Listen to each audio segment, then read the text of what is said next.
Como cada miércoles estamos aquí recibiendo a esta hora y con esta cortina musical a Oscar Carama, el profe. Muy buenos días, ¿cómo le va? ¿Cómo Muy estamos? buenos días, muy bien, ¿cómo andan ustedes? Bien, bien. Historia ahí presente aquí de la mano en este segmento de los miércoles, recibiéndote, bueno, con un mate, esperemos que aceptable, Sí, sin peperina. sin peperina. Tiene el mate de Macarena, Sí. siempre. Se extraña el sabor de la peperina. Sí. Digamos, lo extraño mal, Se porque extraña. yo prefiero así, te diré. Extrañamos a Macarena, pero Con todo no la respeto. peperina, ahí está, bien. Con todo respeto. Con todo respeto. Pero bueno, hay mate y mate con peperina. Eso es, es otra cosa. Eso es otra cosa. Sí, Es como el café y el café instantáneo. Sí, son dos cosas distintas. Lo hemos charlado. Sí, ya lo hemos discutido. Hay un fundamentalismo ahí. Lo hemos discutido El café instantáneo es otra cosa. ampliamente. Eso. Bueno, Roberto, vamos a hablar de hoy? un aniversario que se cumple hoy, fuerte, a mi gusto, fuerte. Se cumplen 93 años del primer golpe de Estado hecho y derecho de los que hubo a lo largo del siglo XX en la Argentina. Me refiero al golpe de Estado del 6 de septiembre de 1930, que derrocó el gobierno constitucional, legal, legítimo, conducido por Hipólito Yrigoyen, y que fue derrocado por el ejército, un sector del ejército al que después se sumaron todos, digamos, y que entronizó en el poder al general José Félix Uriburu, un militar filofascista, simpatizante del fascismo de Mussolini, y que incluso tenía como proyecto instaurar un sistema similar, corporativista, etcétera, etcétera. Un nacionalista, lo que hoy podríamos llamar un nacionalista de derecha, bien de derecha. Bien de lo derecha. que podríamos decir a ultraderecha. Exactamente. Y quisiera detenerme en un momento, porque durante muchísimo tiempo esto ha quedado, y aún hoy se lo menciona de esa manera. Cuando se habla del golpe de 1930, se habla de la revolución del 30. Ajá, todavía tiene esta denominación. Exactamente, ha quedado así porque ¿Cómo se autodenominó? Se autodenominó la revolución del 30. Porque ese es un problema que tenemos con el resto de la dictadura. Exactamente, siempre se autodenominan de determinada manera, y quiero ir a ese punto porque me parece muy interesante, porque tiene mucha actualidad. De cómo vos caracterizás y vos cómo nombrás algo, en este caso un acontecimiento histórico, un periodo histórico, lo estás definiendo y de alguna manera estás destacando ciertos aspectos, ocultando otros. Vos fíjate que en la propia, hay una vergonzosa, famosa, acordada de la Corte Suprema de Justicia de aquel momento, que se pronuncia apenas 4 días después del golpe. ¿Qué significa eso, profe? ¿Qué es una acordada de la Una Corte? acordada es lo que actualmente también hace la Corte Suprema de Justicia, que todos los martes se juntan y emiten un fallo, digamos. Eso es una acordada, porque es como un acuerdo entre todos los ministros. Entre los ministros de la Corte, exactamente. El golpe se produce el 6 de septiembre. El 10 de septiembre se produce la acordada de la Corte con la que legitima el golpe de Estado. Y la propia Corte Suprema, esa propia Corte Suprema, dice en el artículo primero de esa acordada, te lo leo textualmente, que ha habido una comunicación por parte del gobierno provisional, que así se lo llama, el Poder Ejecutivo Provisional, que le hace saber a la Corte la constitución de un gobierno provisional para la nación. Dice, que la susodicha comunicación pone en conocimiento oficial de esta Corte Suprema la constitución de un gobierno provisional emanado de la revolución triunfante del 6 de septiembre del corriente año. La propia Corte Suprema está legitimando esa autodenominación. Lo que vino después de esta misma acordada, que en todo caso después volvemos, es mucho peor, digamos, porque es la legitimación de los gobiernos de facto. Eso también lo hemos sentido nombrar muchas veces. Presidente de facto, o sea, de hecho. De hecho. Legitima la existencia de un gobierno de hecho. Dice, estamos hablando, claro. Está todo bien, lo que está, claro, listo.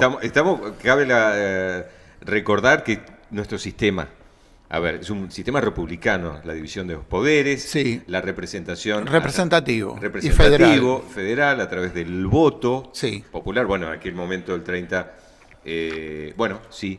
Ahora vamos a ver vamos eso. a ir para el lado del voto. Sí. Entonces lo que significa la interrupción de a través de facto, o sea, de hecho, Sí. a través de la ejerciendo violencia, Sí. es como se determina para la Corte un nuevo gobierno. Exactamente. Es solamente un nuevo gobierno. Exactamente. Recordemos la famosa la tapa de tapa Clarín de del Clarín 24 de marzo del 76. Sí, Nuevo gobierno. nuevo gobierno. Sí, y al otro día total normalidad. Claro. ¿No? Bueno, de alguna manera hay una continuidad en ese sentido.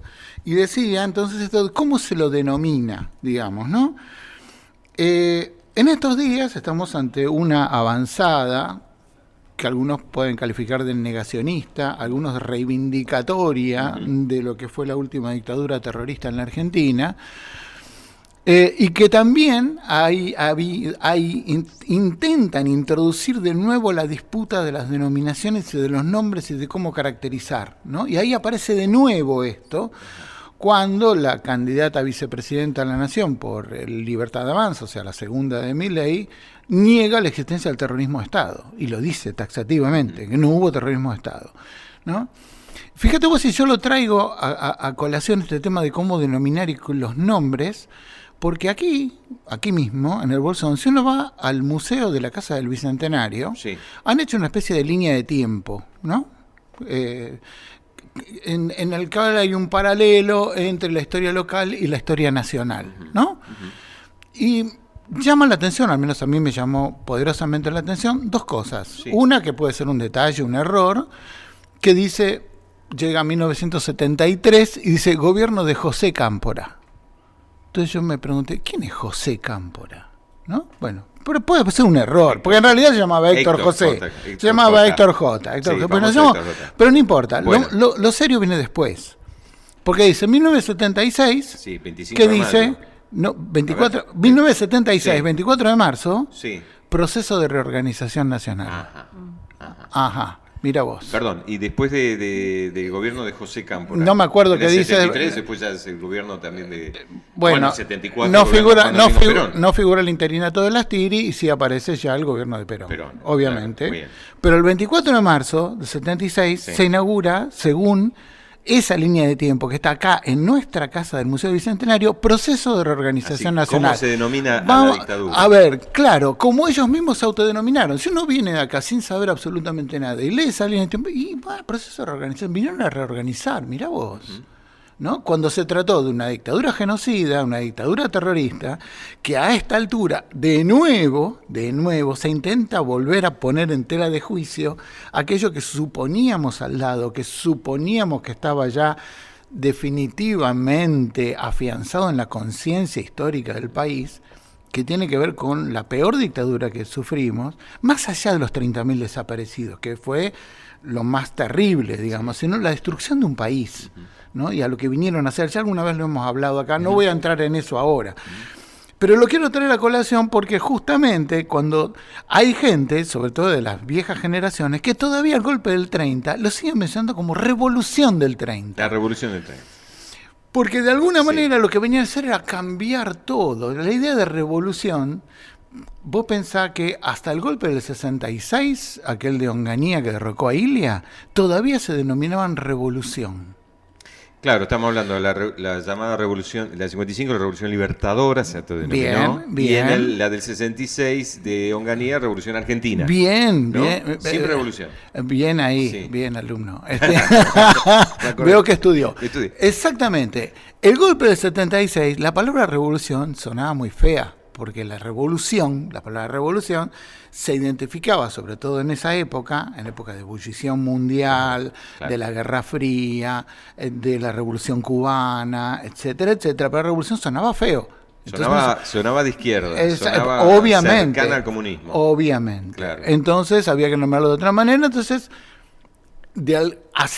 ahí hacen una especie de reivindicación de la organización nacional roquista y llaman reorganización nacional. Vuelven con las mismas bases. Con Oscar Caram, allí en este pasado y presente que se conjuga como cada miércoles. Y bueno, hablando de golpes militares, de dictaduras y cómo se han autodenominado a lo largo del tiempo. Exactamente, porque todo golpe y todos los golpes que padecimos a lo largo del siglo XX en la Argentina se autodenominaron de cierta manera como para darles cariz de legitimidad.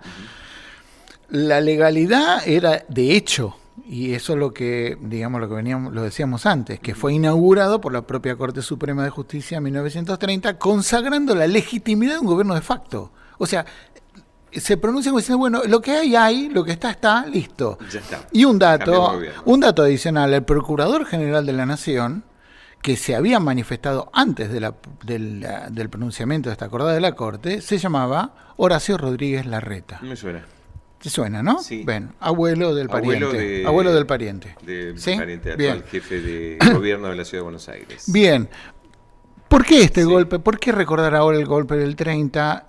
Digamos, porque inauguró un largo periodo a lo largo del siglo XX que se cierra de alguna manera en el 83 y ahora vamos a cumplir 40 años, de un largo periodo de inestabilidad política en la cual los gobiernos legalmente constituidos que cumplieron su mandato fueron muy pocos. Es decir, el gobierno de Agustín Justo, que fue un gobierno surgido del fraude electoral en 1932, cumplió su mandato hasta 1938.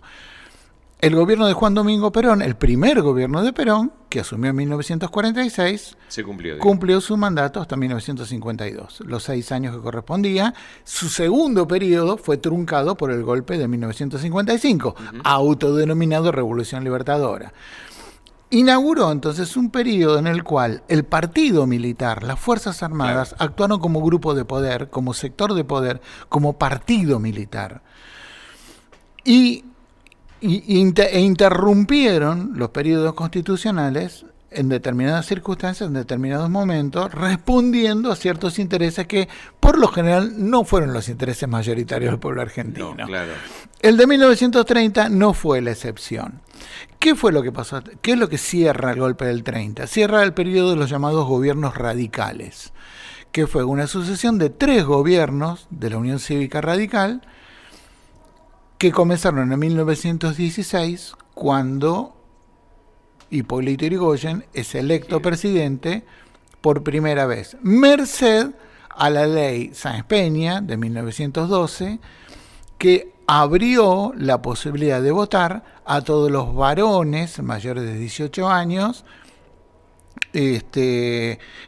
lo que se llamó el voto universal, secreto y obligatorio. Universal del universo de los varones. No solamente digamos, ¿no? ¿no? Recordamos que el voto femenino es universo. Llegó mucho después. Sin embargo, eso es lo que significó una ampliación enorme de la representatividad, y eso le dio la posibilidad a la Unión Cívica Radical de llegar al gobierno. Muy chiquito. ¿Cómo se elegía antes a los presidentes? Estamos hablando como Sarmiento, Avellaneda. No, era voto cantado, no existían los padrones universales, la gente era voluntario, la gente iba a votar y decía en voz alta quién votaba, y el tipo que estaba ahí en la mesa anotaba lo que quería, digamos, podía anotar lo que el tipo le estaba gritando, cualquier cosa. Pero muerto, como siempre por se supuesto, decía. por supuesto. Todo eso. El golpe del 30 justamente va a reinaugurar un periodo de fraude electoral que bajo la, la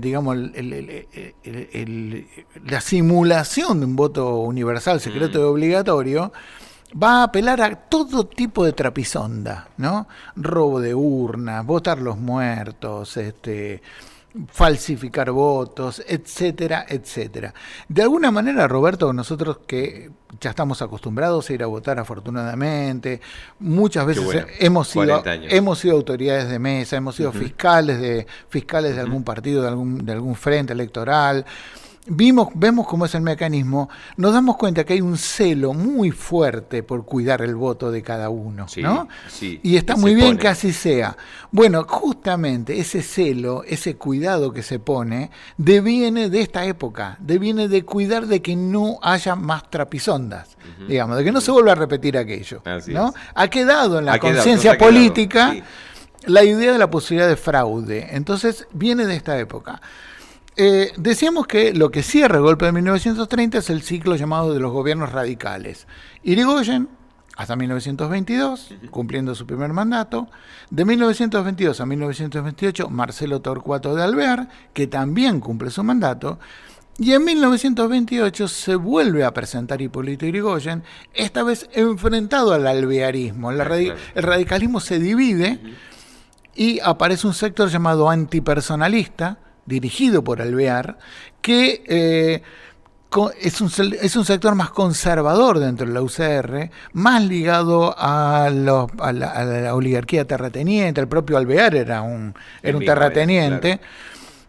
Más aristocrático y que renegaba del carácter popular, populista, como vos quieras llamarle, y personalista que tenía el manejo de Hipólito Yrigoyen.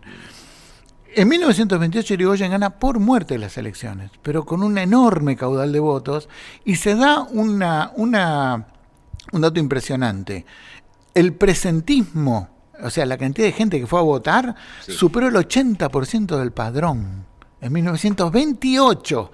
Imagínate lo que significaba ir a votar. Ir a votar era complicado. En 1928. Bueno, más del 80% de la gente fue a votar y Irigoyen ganó con más del 55-56% de los votos. Rotundo, aplastante en todo el país, salvo en San Juan, fue la única provincia donde ganó el bloquismo, un partido provincial. En todo el resto del país ganó el radicalismo, llamale personalista, o de Irigoyen. En 2 años, ese enorme caudal político, ese enorme aval político se disolvió, se deshizo. Merced a distintas cosas. La crisis económica mundial, claro, que estamos tuvo... hablando del exactamente, crack del 29. El crack del 29, perfectamente. Claro. Y una conspiración sostenida, sobre todo de los sectores oligárquicos más ligados al poder tradicional de la Argentina, con cierto tufilio a petróleo también, porque hubo una disputa en cuanto a la nacionalización o no del petróleo. Más una campaña mediática sostenida. Cuando hablo de campaña mediática en esa época, tenemos que hablar de 3 diarios. Los diarios en papel. Los 3 diarios más leídos en aquel momento, que eran los más importantes, que eran Crítica, La Nación y La Prensa. Todo el tiempo bombardeando. Acusando al gobierno de Yrigoyen de ineficiente, de corrupto. Bueno, todas las terminologías. Que hasta el día de hoy. Exactamente, ¿no? Todas cosas que nos suenan muy conocidas. Sí.